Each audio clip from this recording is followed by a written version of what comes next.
Welcome to the Running with James podcast, where every HYROX athlete, OCR competitor, and the everyday runner has a place. We're passionate about building a community that supports, building confidence that empowers, and building champions who rise.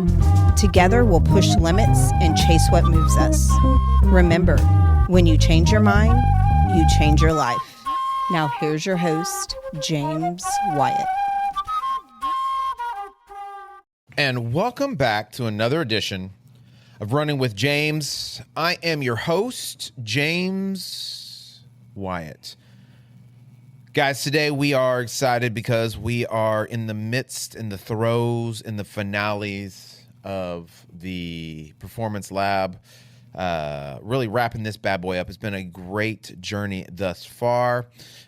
We had, and we've in the meantime while we've done this thing, that's been a 6-week, or this is week 6. But in that time, we've had some opportunities to have some great guests, some great co-hosts, and so today is no exception to that. So once again, I would love for us to welcome back Rocky, the OG, the original co-host himself, the author and finisher of our race, of Rocky's Rambles, of our race. Nice. The Rock Dog, everybody. Give it up for him. Do. Yeah. Wah, wah, wah, wah, wah. Thank you. Yeah. So it's good to be in here, and it's just us today, man. It is. Just the boys, right? Mm-hmm. It's always good when it's just we're not suffering from low T. When we've got high T, it's always a good time. Oh, yeah. It's always a good time. So so for all the ladies out there today, you're in for a treat. In for the treat. Mm-hmm. I had someone the other day, they were in the gym, and they were looking at some of the photos and stuff on the wall, and they were asking me, they're like, so that's your brother over there, right? And I was like, you mean the guy with the mohawk? And she said, no, that guy over there. And I was like, oh, you mean the guy standing next to the guy with no shirt on? She's like, yeah. I was like, no, that's not. That's Rocky. And I was like, what made you think he was my brother? And I was like, I don't know. He just kind of looks kind of like you a little bit. I think it's just the beard. I'll take it. Yeah, I think it's just the beard. I wouldn't take it. I wouldn't take that, bro. I mean, that's an insult to you. Why? Because look at that hair. That hair's nice. Look at that hair. I mean, you're a good-looking man. I appreciate that. You too, though. Dude. I mean, you're slight of build, but you're a good-looking, good-looking. Had to do it. I thought they were in for a treat. Yeah. They don't got to go to the dentist at all. That wasn't sweet. No, not at all. Not at all. So, but guys, welcome Rocky back, and it's nice to have him in here today. Coach Lauren is out on vacation right now, and so she will be back. We'll see, hopefully prayerfully next week, or maybe not. I don't know. I may make some changes around here. I'm thinking I might just surprise people, and I might just one day we'll have Coach Lauren, one day we'll have Coach Tommy. I might just be springing people in and out, see if we can keep everybody on their toes, tighten everybody's game up. I used to have a boss. He would come in all the time. We'd have sales meetings and stuff, and he would tell us about one of the sales guys or one of the other people who'd done something really good. And he'd say something like, so next month, whoever's in last place may not have a job, so you better tighten up your game. So instead of trying to encourage people to do better, he would just say, whoever's in last place is gone. I don't think he ever actually did it before, but that was his way of motivating people. Yeah, I guess. Yeah. That's kind of old school. It is old school. He's an old school cat. Yeah. He's an old school cat. I mean, he also called his wife Heifer. He would refer to her as Heifer. He's like, yeah, that old heifer. Yeah, I don't know how he's still alive to this day, to be honest with you. I called mine old lady not too long ago, and I got chewed out by everybody else but her. Yeah. Did she think it was funny? She thought it was okay. She didn't crazy. My old lady. Yeah. Yeah, I got chewed out by. I don't think Leah would say anything if I called her my old lady. I don't think it would. There's very few things I feel like I could say that would faze Leah now. She just would meh, this guy. Heifer is mean. That is. I mean, that's a cow. Yeah. So I don't know. If I called my wife a heifer, I might get shanked. That might actually happen. I mean, there's very few things I think I could say to her, tongue in cheek, and she would take it as a joke, think I'm being funny. But actually, you know what? She probably would not get mad at me. Her eyes would well up with tears, and she would be so hurt that I called her that fat. That I don't know if there's any coming back from that. Yeah, that's be a long time of I'm sorry's. Yeah. flowers. And I don't even know if I'm sorry's would be enough. You should ask her. I shouldn't tell this online because people are gonna hate me. It is your anniversary today, James. It is. Which is so this is why. So when we were first dating, so first of all, remember I was 23 years old. Okay, I was very immature. I had this thing called diarrhea of the mouth. Okay, so I didn't think. I just let it spoke. Right. And so we were sitting around, hanging out. We were just started dating, not that long, right? And we're sitting with a friend or something like that. And we were joking around about different things, kind of picking on one another. And I said something to Leah about the peach fuzz on her lip. Oh, no. Yes. And now she's redheaded. So, like, her hair is really light. So it's either red or blonde. You know what I mean? So, like, it was, like, so thin. Nobody could see it. But the light was hitting it just right. You know what I mean? And so I am an idiot, right? And so I said something. I don't even know what I said. But it was in reference to a little bit of caterpillar on her lip. Just the reflections, all it was. Just a little bit, right? And so she cried. It hurt her feelings. I can tell it hurt her feelings. But the next time I saw her lip was even lighter because she had waxed her lip. No. But it was because I don't know if it was because of the sun or because of it scraped the skin away. Mm-hmm. So it was pretty noticeable. And I felt so bad. And I felt horrible. To this day, I feel horrible. And when she brings up the story and tells people about it, I feel like the worst person in the world. Now, this is before we were married. And so I don't even know why we got married. I mean, with stuff like that, most women would have been gone. But that's the beautiful heart my wife has. She will see past the imperfections. She looks past all of the things, and she sees the potential. And she loves the man that is inside. Yeah. I love you, Leah. That's so awesome. Yeah. So you should ask her about it, see how she responds. Yeah, I don't get it. I want to reopen those boxes that have been closed and thrown away. When we first got married, we've always had a really good relationship. Like, we've been able to kid each other around, and we always talked about stuff. And we were never that couple, because we had plenty of couples that were like that, where, they're so passionate. Like, one day they're can't keep their hands off each other, all over Instagram and Facebook. They're showing all these pictures of them kissing and hanging all over each other. And the next day they're broken up. Mm-hmm. You know what I mean? And just the passion is just so deep. They just love so hard, right? Lee and I were never like that, right? We were very even keel.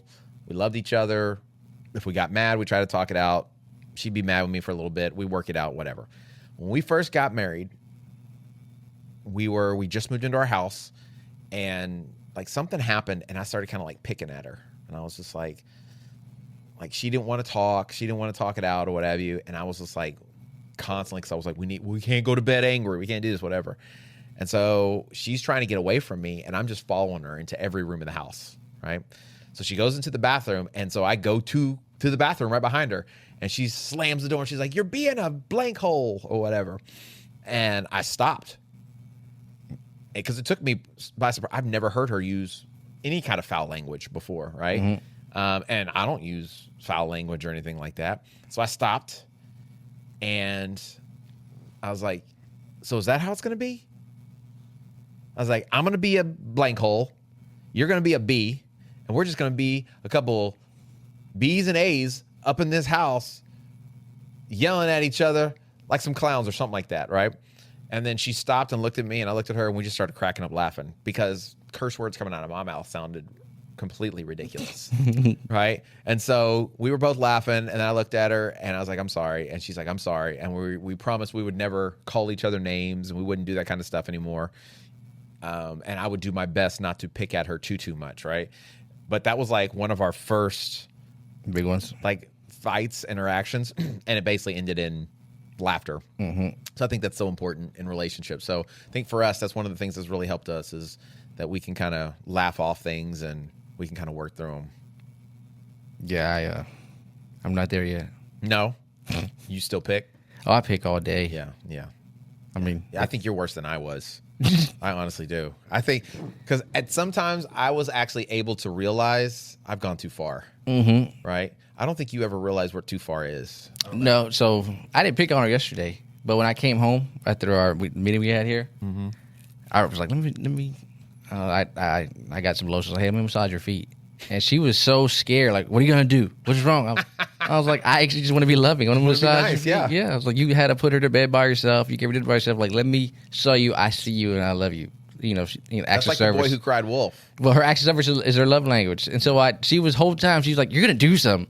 No, I didn't do anything. I really was doing it out of love, but the whole time she was terrified that I was gonna do something. So she couldn't relax. She couldn't. She was tense. So see, you got to find that right balance. It's hard. It is hard. I know. I still struggle with it. The other day, I was messing with Leah. It's your best. She's your best friend. She is. That's my best friend. She is. Right. I was messing with her, and she was laughing, and she's like, "Oh," she was messing with me. I'm messing with her, and then finally she's like, "Stop." And so I didn't stop, and then she said, "Stop." And then there's usually a stop that's like real. Mm-hmm. There are the words that are stop that's like giggly, like stop, but like it's okay, right? And then there's the Leah is angry. Yeah. And if you do it again, she's gonna shut down, right? And I did it again. Yep. I just went a little too far. And then Leah was just like, she shut down on me. I was like, man. Stay with us. We'll be right back. Looking to take your running to the next level? Whether you're just getting started or chasing the next PR, my dad, Coach James, and BC Fitness have you covered. Join our in-person or online run coaching. Plug into our free weekly run club and train alongside a community that's built different. From HYROX and OCR to daily group fitness classes at our Houston gym. This is where athletes are made. Come run with us, train with us, grow with us. Visit mybcfit.com and start building your best. Yeah, happened to me. That was yesterday. You're ticking me off. Like, oh, dang. Okay, you're mad. I'll stop. You're right.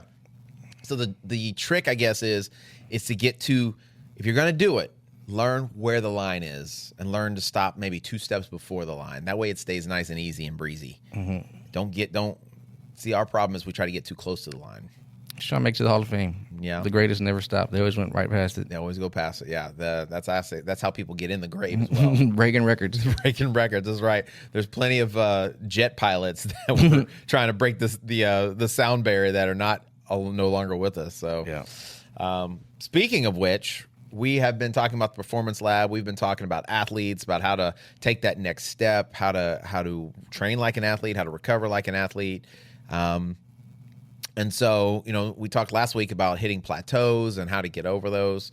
But I think today we want to kind of wrap this up with basically finding that line, right? And a lot of times people who are athletes or high performers, they get to a place where the results just they don't come anymore, right? Mm-hmm. So it's not really a plateau, but like it just seems like you're not getting better, right? We have there's a thing in fitness, it's called like the law of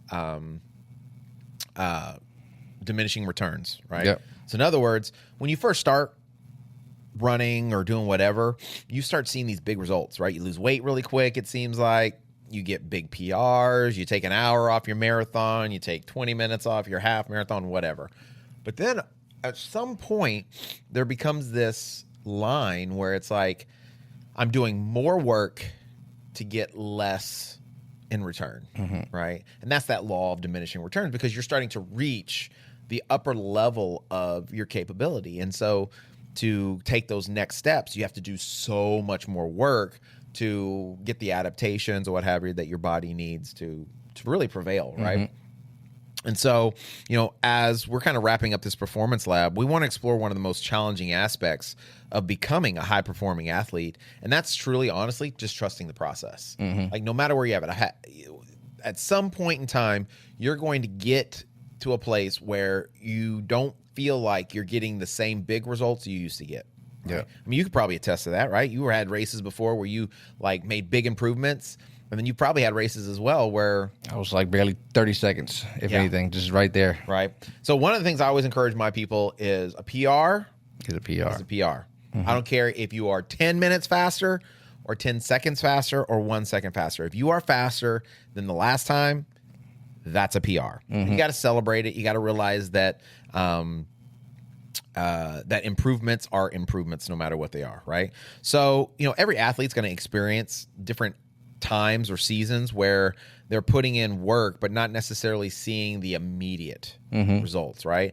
And so really what I want to get into this episode is about how to stay committed, how to avoid crashing shortcuts, or chasing shortcuts rather, and then recognize that real growth often happens long before you even see it. Yep. Right. And so, the conversation I think should be experiential, right? So like times when you and I both have maybe experienced that. Because I can be honest with you, there's been times where I felt like I was just spinning my wheels and I wasn't getting I felt like I was working really hard. And I knew that I was getting fitter, but then I would do a race and then the race didn't necessarily reflect it, you know? And that could be, there were all number of reasons, right? The weather, right? So I did a race, a couple years ago and was it last year maybe? It was either last year or the year before. And it was a half marathon. And my goal was to go below 130, right? So I went out there and I felt fit. I felt strong. I felt fast. And I took off. And it was like 28 degrees or something when the race started, right? I'm not great in cold weather, right? I like cool weather, but that's cold in my opinion, right? So I'm like layered up, And so we get out there, we're running, and I never warmed up. I was cold the whole time, right? My heart rate felt like it was through the roof. And then we got around to the last, I think it was like mile 9. They take you turn on Main, and you do like around that roundabout. And you come back, you start heading back toward Allen Parkway. And there was this wind that was it was like 20 mile an hour gusts of wind in my face. And it was like that the whole rest of the way. I was freezing. The wind was blowing in my face. I was dying. I was struggling so hard. And I ended up finishing the race, and I ended up getting a PR. Yeah. I did, right? But it was only it's like a 30-second PR or something like that. So I think the fastest I'd ever ran up into that time period was like a 1:31:50 or something. And this was like a 1:31:20 or something like that, right? So it was a PR. It was 20 seconds away from being at 1:30, which I would have been ecstatic about that. But I was so disappointed because I felt like I was faster than that. Yep. And I probably really was, but the weather, the situation wasn't really in my favor. Yeah, but then we also just lose sight of the main thing. We crossed the finish line. We finished. We did something hard that day. Very much so. I to translate it into for me to life. I was listening to you speaking all these things. I starting here at the church, volunteering. Yeah. I was just up here helping some guy out, do whatever he's doing, and he would just invite me. Hey, come a little bit earlier. I get here at 8. Come at 8. Let me show you what I do and why I do these things. Yeah. What the heck is this? Okay. And then I would do these things. I would follow him. And then I was helping out a podcast with a buddy. Then you started yours. Yep. And I was able to help do all that. I'm learning things as I'm going, asking him questions, learning, and then researching. He leaves. I'm kind of doing stuff for the church and all that. This was years ago. Right. And just earlier this year, I get recognized in front of the church. Yeah. As a media director. See this, you have that. And then just 3-4 days ago, I had a phone call from a studio saying, hey, would you willing to work with us, partner with us, to come, I want you to come check out this place and what you can do, how we can host events, whatever you see us doing. I'm like, you want me to give you guys a vision for y'all's place? What in the world? But that all came from all these years of just putting in the work, process, no pay, learning, just doing it because to do it. Yeah. To do it. Yeah. Well, so I think that's the number one thing you want to think about is focusing more on the process over the outcome, right? So I think a lot of athletes become so obsessed with the goal or the race or the result instead of focusing on what are you accomplishing on a day-to-day basis, right? What are the habits that you're building? What is what is the fitness that you are benefiting from in the actual journey you're on, right? So everybody's heard this before. The journey is more important than the destination, right? So the destination is great. It's a celebration. It's a test, whatever you want to call it. But it's that process that really, I think, is the most beneficial overall, right? Why do you think athletes tie so much of their confidence to like the race? Or let's take the athlete out of it. Why do you feel like we'll use someone in the corporate world? Why do you feel like people put so much emphasis on the promotion that they get or the paycheck that they get? Why do you feel like there's so much tied to that in their confidence? We all want to be validated. We all want to be seen. We all want to be validated. We all want to like, hey, look at me. I did something. We all want the pat on the back, the trophy, whether it come from someone who grew up with competition and competitive nature, like they had to still get those things, or someone who didn't get that, who didn't have that. And so academically, that's where they shined. Yeah. Or the ways, that's where they shined. But we all want to be heard. We all want to be seen. And being on a podium, running fast races, we put value to that because, look, I put in work. Yeah. Look at my work I put in. I didn't, we all It's want like a validation. Yeah. Of everything that you've done. Exactly. It's a stamp of authentication. You're authentic now. No, I can understand that, right? 'Cause I mean, especially with like athletics, right? Or in work, right? We'll use work as an example because there's so many parallels. Most people work 40 plus hours a week, right? And a lot of times that takes them away from Family time, special times, whatever. And so that bonus that you get or that new promotion you get oftentimes is like, okay, I didn't spend my time in vain. Right? This wasn't a wasted amount of time. There's actually a light at the end of the tunnel, fruit for, what I'm investing in it. And, if you're going to these events, right, and all you get is a medal for being a finisher, I mean, is that the justification that you were looking for, or the big PR? Like ultimately my goal was to get to this sub 3 hour marathon. I've hit it. I mean, let's be honest. That doesn't justify the time that was taken away from your family, right? Yeah, no. There's no justification for that, right? And so there's no validation, I don't think, even in it. And so I think understanding that the process itself has so much more payoff and so much more benefit than whatever the outcome is. Yes. Right? So I think that goals can definitely help provide direction, right? We talked about it before, that if you don't know where you're going, how can you know how to get there? It just doesn't work, right? You can't get a roadmap. And so, but I think more than anything, the right system creates real progress. And that kind of progress is immeasurable. So if you're running and you're being consistent in your running and you're developing aerobic capacity, well, that has major health benefits. Your heart, your cardiorespiratory system, your bone density, your muscle mass, helps with your cholesterol and your blood pressure. So those are all things that help not only you, but it can help your family because it should be extending your life. You're setting an example of discipline and consistency that you're teaching your children. That is, you're walking it out instead of just saying, do this, right? You're teaching priorities and you're teaching how to manage those priorities and be effective in them. So there's all these different things that come from the consistency of training at whatever level that you're at, right? So I think whereas, yes, we want to have big goals. Yes, we want to do our best to attain those goals. Goals just simply point the way, but the system really moves you there, and then it keeps you strong, and then it sets the best overall example. Because, we talk about BC, building champions, right? We're not talking about building first place podium winners. I mean, yes, we are. More than anything, we're talking about building champions in life. Overcomers, right? People who are not, ordinary people becoming overcomers, right? So when you have, done some of the things you've done in the past, right? I'm sure you've had plateaus. Yep. Okay. So we kind of got into that last week about plateaus, about often how you can change and work through that, right? So every athlete eventually hits some kind of plateau. So the question is not if you're going to do it, it's kind of like when. But have you ever maybe mistaken a plateau for failure? Have you ever gotten to a place where you're like, man, I'm failing rather than I need to change my training up? Yeah. So when we talked about a Dallas Stadium race and how when I was last on here, how I got exposed and all that. Yeah. It technically, the race wise, I did bad, but fitness wise, I was just still the same me. I didn't diminish, but I saw it as that. Right. I saw it, but the level of competition was higher. Exactly. Yeah.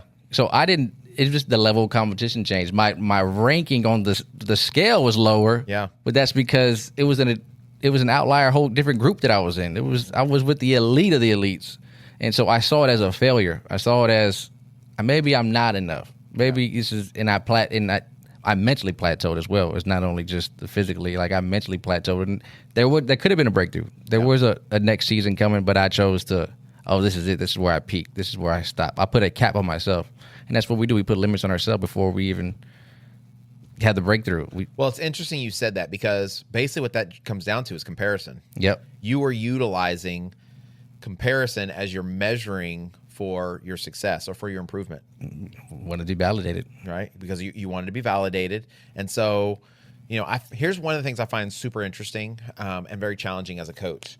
So like HYROX, okay? HYROX has blown up over the last 4 or 5 years, right? And we've been in it now for a little while, for at least 4 years, I think. We've been competing, been to 3 world championships. And the first year we went to the world championships, I was like, oh, this is kind of cool, but I didn't really think it was that big of a deal, And mainly because HYROX was new to me. Yeah. OCR was kind of our main bailiwick, right? And it was in Vegas, right, at that time? And it was in Vegas, and I don't really like Vegas, right? So, I only signed up because of, they did this promotion. They were like, if you sign up now, you'll get this, you'll get this, you'll get this, you'll get this special treatment. And then we go, and it was one of the greatest experiences ever. And, everybody was an amazing athlete, right? And we finished top 4. They treat it like it was the Olympics. We felt like Olympic athletes, right? Yeah. We felt like real athletes. So it was like an amazing experience. Well, after that, the goal every year was not just to go, but to try to win the world championships. Well, every year now, it's like the attendance or the amount of competitors has doubled. And that also means that the quality of the competition is getting better, right? So our times keep getting faster. We're getting new athletes, and they're all getting faster. But the placements seem to be getting lower. Well, because, like you said, the people were there, but you don't know how these people were collegiate athletes who never stopped training. Right. I mean, so you don't have all these. So a perfect example is, like our first 2 years, if I raced, I knew we were getting first place. There was no doubt in my mind, right? In After- Houston. Go ahead. And in your local races and not world For championships. HYROX, Yeah. right? In the world championships, the goal was the podium, right? And we got 4th, was the best finish we ever had. And so, but we knew it was going to be challenging as we kept working harder, kept getting better, right? Well, then they decide that to compete and be able to go to the world championships, you can't do it in anything but the pro rates, right? So they never had pro weights. It was just the elite weights and then the open. Then they changed it and added the pro, and then they were like, you can only win by going to pro, right? Well, that automatically creates another challenge because now the weight's heavier. So you're not comparing apples to apples, right? So if you're running, say, a 58-minute HYROX at a pro weight, well, that's like a 56, 54. maybe 55, 54 in the open weight. And so, but if you're running an hour in the pro weight, well, that's probably close to a 57, 58 in the open weight. Well, if you ran a 58 in open, but now you're running an hour, did you improve? You probably did. Yep. But you're just dealing with heavier weight, more fatigue, right? And so the laps keep getting faster. Well, then on top of that, now the event is bigger. So because there's more people doing these races, the ruck zones are getting bigger because they're instead of having 30 skiers, they have 75 skiers. So now it disqualifies the timing of you're comparing yourself to the time. Because now you're trying to compare the exact time. But like I've had races when we did Dallas, Fort Worth, like every year it was like 5.5 miles. And there's no distance in the ruck zone. They don't count that. They technically are supposed to, but there's no way. Because I've had races where it was 5 miles, and I haven't had a race in the last 2 years that was under 6. Wow. And most of them are closer to 6.5. Is about what I get on my watch, right? So you're also not comparing the exact distances, and every venue is different. Every single venue is different because the size of the venues change, the amount of people. Same race, but different. It's the same race, but now you got greater competition. The distances and everything are a little bit different. It's all variable. It's so much variability that's in it now, right? Well, then now you couple that with people also getting better at training for it. So people now know a lot better how to prepare themselves, right? And so when you get caught up in the whole comparison game, you can look at it and say, man, I'm getting worse. I was first every time. Now I'm like maybe first if I'm lucky, second, third, fourth, right? I mean, this last year we were fourth by like seconds in every race we did, right? And that was frustrating because we put in good work. You know, we thought we did really good. We made some mistakes, and we're definitely some places we could definitely trim off time, but we still did it, right? Well, then on top of that, now we're in a division that seems to be one of the freaking toughest to be in because it's like the largest one. The mixed doubles is like, that's where everybody's racing for some reason. I don't even know. So like you look at the median times for HYROX, and I want to say in the first year we went to Vegas, like the winning time was like 59 minutes or something like that. Like we're talking like for not elite, but like in the opens, right? Like only one person, I think, or one team went under an hour. Wow. Right? Or something like that. In most of the divisions, right? The average time was like 103, 104. Well, now at the World Championships this year, like the average finishing time was like sub-hour for everybody, right? All the like doubles teams were all like 54, 56. If you wanted a chance to win, you had to be close to 50 minutes, right? 53, 54, 52 minutes, right? That is significantly faster than 106 or 103. So the competition's gotten so much greater. So if you get caught up in the whole comparison game, well, I think you do yourself a huge disservice because you have no idea what their history is. You mentioned earlier, were they a collegiate athlete? You know, where's their background from? The chick who won the World Championships this year, this is her first year to run. You saying her first year working out? Her first race, I think, like in like November or something like that. Something like that. It was like February, maybe. It was February of 2026. And she won the World Championships in the Elite 15, bro. So she definitely has a background in fitness. So she's a runner. She was a runner. And someone in her run group was like, hey, you should try this race. You'd probably be really good at it. And now she's the world freaking champion, dude. So you're getting another level of athletes getting into it because they're like, man, maybe I could be good. Maybe this is something I would enjoy. And they do it, and they really enjoy it, and they start doing really well at it. And so, you know, for every story like that, there's 100 stories or probably thousands of stories of somebody that says, hey, you should go try this race. And they're like, oh, I'm going to go sub 60. And they do like 160. Yeah. Well, I mean, I wish Polymark was around back then because you've been a part of stuff that they got big later on. Ninja, you were the beta. You were the first true. Like you were that. Was and the then first 100 finalists. And now the elites are they pretty much our grandkids. I mean, because we trained the people who trained those kids. Right. And the people who are winning, they wouldn't be winning without literally our gym. Sure. Because we're the ones who started the kid program. Yeah, we founded it. Yeah. Yeah, no one had that other than us. People would come to us to buy the gym out, franchise it, because we had a kid program that was making money. Right. And then with HYROX, y'all got into that, and then I think it's big. I got people telling me about it. Yeah. Well, how do you know? And I got to tell them about the #1 HYROX podcast and gym to go to. Yeah. Yeah. So, I mean, keep telling them. Keep telling them. So I always got to remind people, #1, comparison is the dream killer. Yep. Right. #2, no matter what, you always run your own race. You don't run somebody else's race. And you have no idea where people are coming from. So comparison just makes someone else's success feel like your failure, right? And so I don't need to succeed for you to fail, and your success doesn't mean that I failed. Yep. You know, so we're just working on trying to be better than we used to be, and that basically just comes down to trusting the process and going through the motions to an extent, right? And so to do that, I think oftentimes you have to come to a place where you actually are able to define success. Right. So if I was to ask you, you know, let's say just in life, what is your definition of success in life right now at this point? So my definition is actually a quote.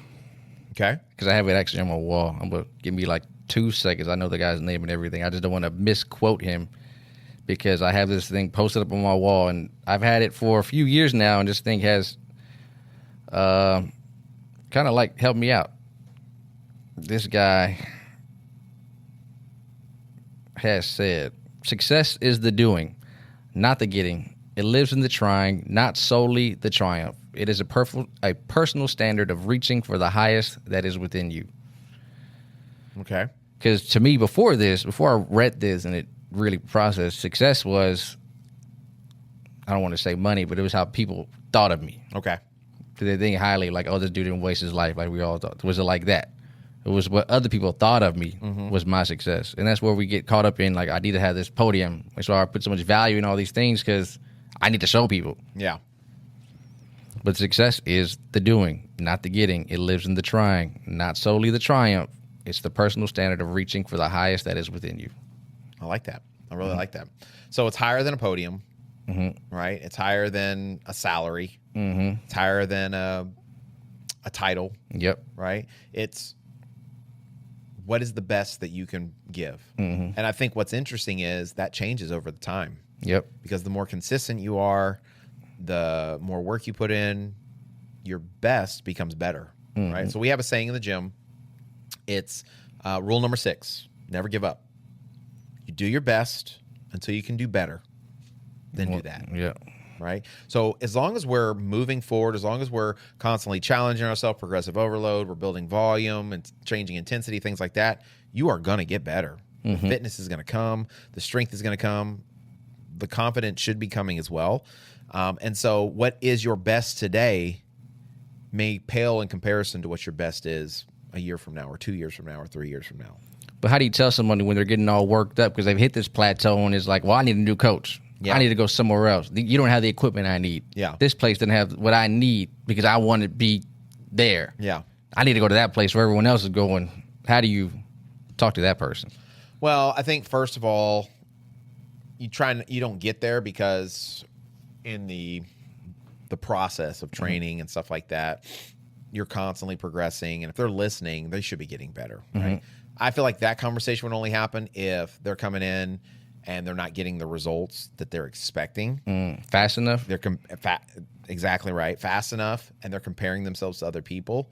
And usually it also means that somewhere in there, they're probably also not following the instructions, right?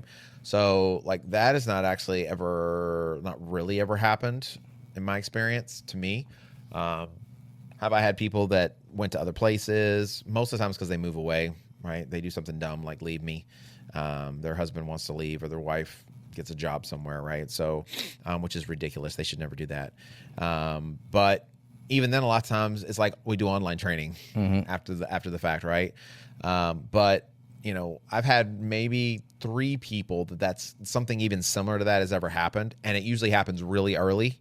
It always happened pretty early on, and they never fully committed to the process because I can guarantee when they go to that other place, they're going to have the same issue. They're going to say, I'm going to go over here because this is, you know, they're always looking for really what they're looking for is they're looking for validation for the things they're already doing to prove that for somebody to tell them, oh yeah, you're doing the right things now.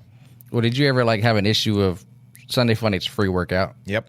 Did you ever issue of like people coming on Sunday Fun Day, but you don't hear from them, you don't see them, you don't know them throughout the week? Oh yeah. That happens now every day. Every Sunday, bro. Oh yeah. I mean, bro, I've had people come to Sunday Fun Day and then leave and go start their own run group. Oh. Like they come take notes and then 2 weeks later they start their own group. And then you're looking at like their social media and stuff. And it's like the same things we're doing.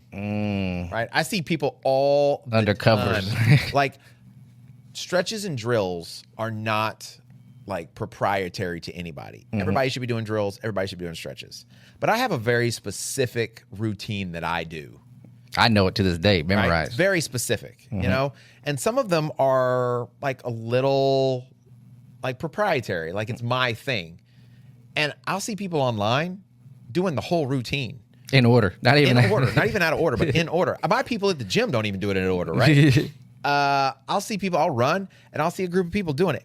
It doesn't bother me because they're doing it, and it's impacting them, and it's healthy, and it's positive, right? But, yeah, I've had plenty of people come be a part and take what they want or take something from what we're doing and go turn it into their own thing. Right? And put their own spin on it or whatever. It's not going to be as good. Yeah. Because they don't have the expertise. They don't have the know-how. They don't have the knowledge. It's like, I don't know if this is a really good example, but it's like going and baking with like a French trained pastry chef who spent years in Paris, Michelin star, right? It's like going and doing one cooking class with them. Oh, I know how to cook. And thinking that they can go out and do the same thing they can do. No, because even once you get the knowledge, you have to know how do you implement the knowledge. And that takes time. Even if you knew how to implement the knowledge, you've got to put it into action to see how it works for different people, because it all works differently for everyone. And there's constant experimentation. There's constant progression and change and learning. And, all of that stuff is an evolution to an extent. And when you are not invested in it, when you don't invest yourself into it, it's empty. And oftentimes you're probably not going to have the patience, and you don't have the know-how to convince people they got to stick and trust the process. That's probably more than anything. That is the hardest thing, I think, for a good coach to do, is to guide people and encourage them to trust the process and not give up and give in, right? I've seen coaches do it before. They give in. They give people what they want and not what they need. And you have to find this really fine line balance between giving people what they think they want and also providing them with what they need, and making sure they understand that if you knew what you needed, you wouldn't have come to me, right? Because I'm supposed to be the subject matter expert, right? So there's a fine balance and a fine kind of art, maybe, I don't know, in being able to communicate that to people without them jumping ship. Yeah. Right. And that takes time to learn that. Yeah, especially no one wants to do the 80-20 rule. No one wants to slow down. I want my results now, as fast as possible, as soon as possible. I'm easy bake. Yeah. Got to get it soon. So if you could give every athlete one piece of advice, what do you feel like it would be? Humble yourself. Be humble. Yeah, I agree. I say this, I mean, these people heard me say this before, but there's no pride. I don't think pride has any place in sport. Right? And what I mean by that is that that vanity. Vanity is probably a better word. Vanity has no place in sport. Yeah, those are either probably the worst teammates ever, or you never hear about them because no one wants to talk about them. Right, exactly. And then also, oftentimes, they end up hurting themselves, or they end up not doing what they need to do because they end up constantly doing things for the validation or the love of other people rather than for the love of the game. Become sellouts. It's nice. Dude. That's what they do. Become sellouts. So when we look over the series, right, we talked about what it means to train like an athlete. Your identity. Who are you? What do you identify with? And do you think of yourself, treat yourself like an athlete? We talked about the growth zone, adaptation, like letting your body get to the place where you can adapt and overcome. We talked about handling pressure, resilience.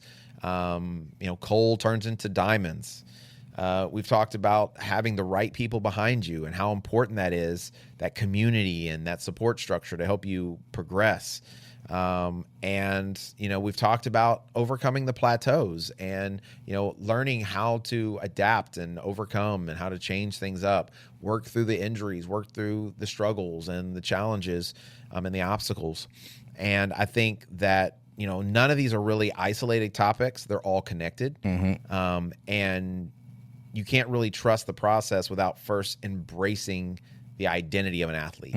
You can't handle pressure if you don't have resilience, right? You can't grow without stepping into some sort of discomfort. We talk about that all the time, that friction creates the challenge necessary to sharpen you. Yep. Right? So you can't sustain excellence without the right people really around you, lifting you up, supporting you, challenge you. And ultimately, performance isn't just about becoming a faster or a better runner or even a stronger athlete, I think, or a HYROX athlete. I think, honestly, it's about becoming someone who can consistently show up, who grows through the challenges, and positively can impact the other people that are around them, right? So, I think if we can focus on those things, if we can keep, at church we say keep the main thing, right? Don't lose sight of the vision. Don't lose sight of the goal, but also don't sacrifice the day-to-day for the goal, right? The Bible says don't give any thought for tomorrow. Today has enough trouble for itself. So we take it day by day. We look at today, we accomplish today's mission, we overcome today's challenges, and we let tomorrow take care of itself. Yeah, and that's why I like seeing BC on the social media. Yeah. It's like my favorite gym. I think it's probably the only gym I follow. But it's like my favorite because it's, y'all look like y'all having fun. Y'all are running together. A big old group. I know for a fact all y'all don't run the same pace. No. I know for a fact. But I see it as like, oh, they're running together? That looks so fun. They're looking like they're having fun running. That was always the goal. Yeah. That was always literally your goal. It's what you always talked about. I want to have a big group like that, the biggest tent. And then to see it, it's like, oh, man, it's so beautiful. Yeah. This is what he's always talked about. No, it's been cool, man. It's been a lot of fun, and it's been a dream come true. So it's cool when you can live out your dream, right, on a daily basis, and you can see people's lives being impacted very positively, and you get to talk to people and encourage them, and you see their lives being changed, right? So, yeah, there's struggles because you see some people who just don't seem to get it, and like you hurt for them, right, or you feel bad for them. You see people shooting themselves in the foot. Right, and they kind of almost self-sabotage to an extent, and you want to just shake them a little bit, but you can't lose sight of all the good, right, because of some of the struggles, right, one of the two struggles, right. So, so as we kind of wrap this up, what's one thing you hope listeners take away from this Performance Lab series? I can speak for this episode.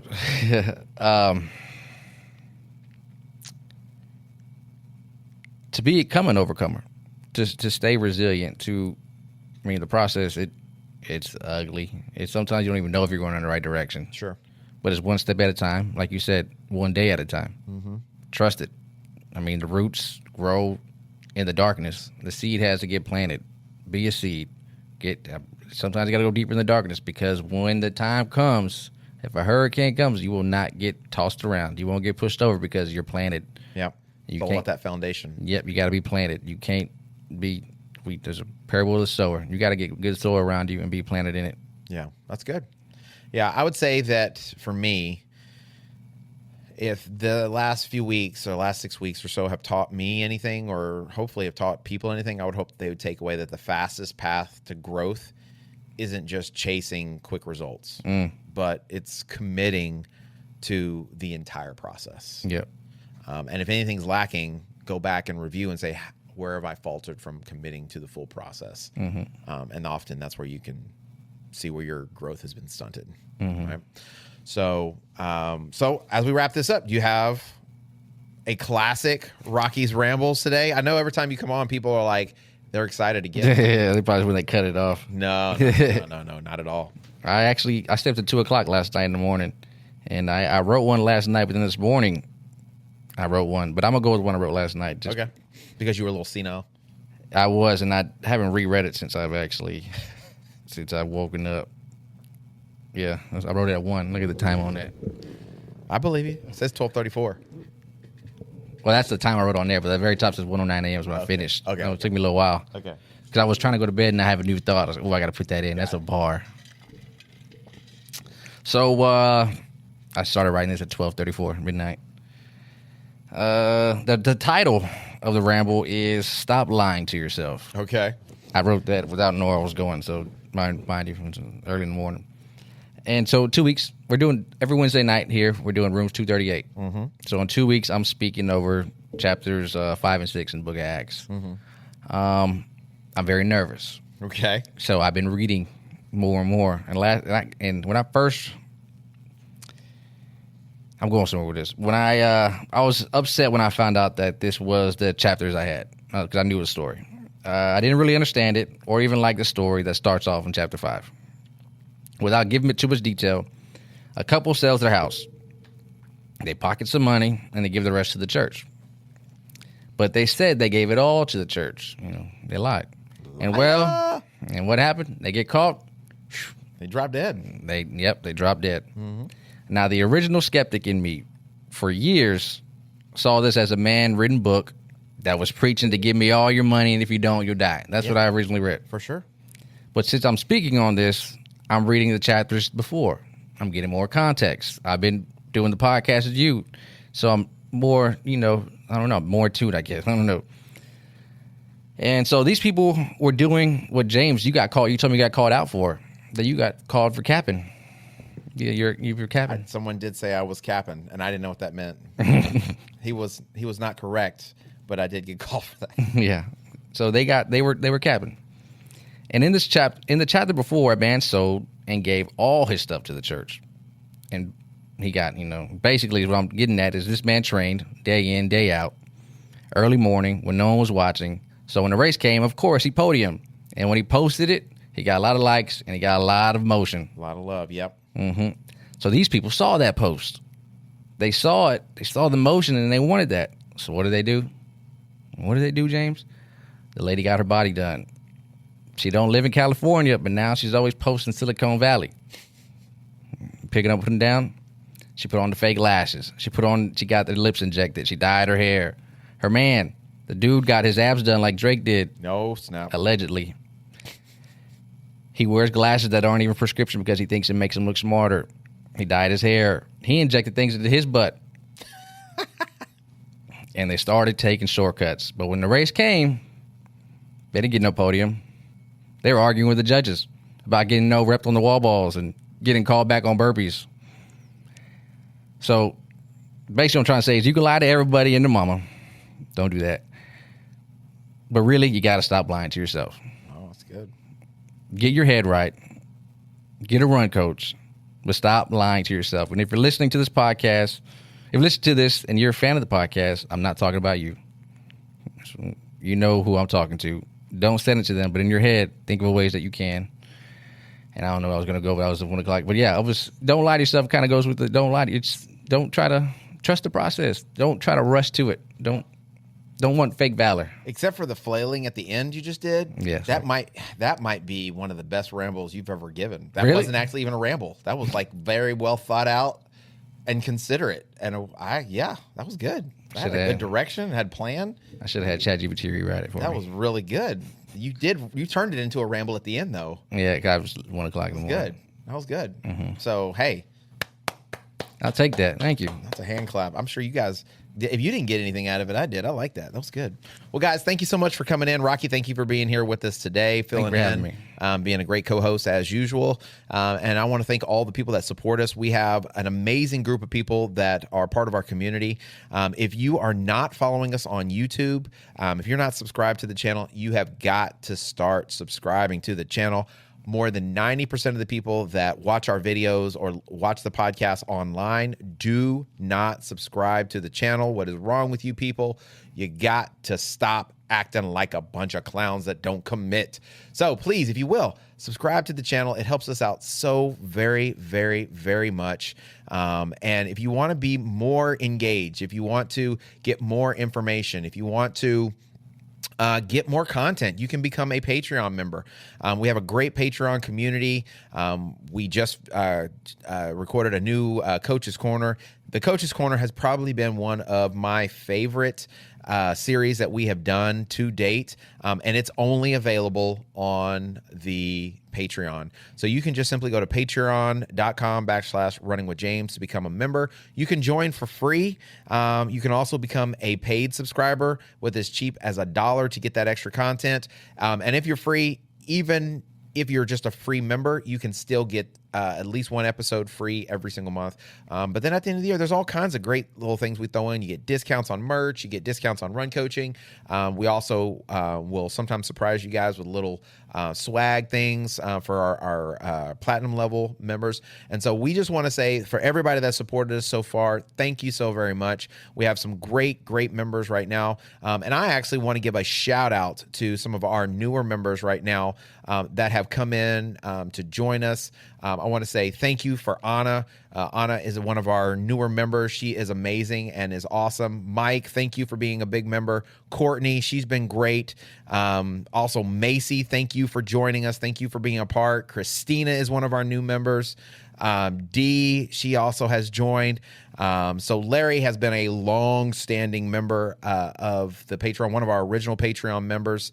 And so to all you guys out there that have supported us, thank you so much. Jamie is one of our newer supporters as well. Joyce. So thank you guys for being a big part of this thing and helping us grow this community. So if you have a friend that's connected or not connected, get them in here and let them be a big part of this as well. And so shout out to all all our newest members. Chad, thank you for becoming a Patreon member as well. You guys are great, and we really do thank you for all the support. So, guys, as usual, thank you for coming in today. We'll be back again next week, God willing. And remember, when you change your mind, You change your life. peace out. Peace. Or you want to do the bye?